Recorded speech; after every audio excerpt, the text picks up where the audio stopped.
লক্ষ্মী পুজোর দিন প্রত্যেক বছরই ছোট করে নিজের মতো লক্ষ্মী পুজো করি, কিন্তু এই বছর একটু সাজিয়ে গুছিয়ে ডেকোরেশন করে সুন্দর করে পুজোটা করা হয়েছে।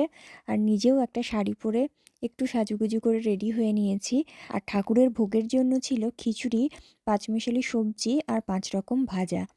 তো পুজো তো হয়ে গেছে, এবার নিয়ম হচ্ছে মাছ ভাত খেতে হবে। তো মাছ ভাত আর এই মাছের মাথা দিয়ে পাঁচমিশালি সবজি, যেটা রান্না করা আগেই ছিল। এখন বিকেল ওই 5টা মতো বাজে, এখন খেতে বসেছি। আর যদিও পূর্ণিমা ইন্ডিয়ার টাইমে 2:30-টের সময় লেগেছে, তো এখানে সেটা অনেক সকালের দিকেই। তবুও সব কিছু রেডি করে পুজো করতে করতে একটু লেটই হয়ে গেছিলো। তারপর আবার বিনিকে নিয়ে একটু বেরিয়েছিলাম। তো আলটিমেটলি এখন খাওয়ার সময় পেলাম, তো ঝটপট খেয়ে নিই।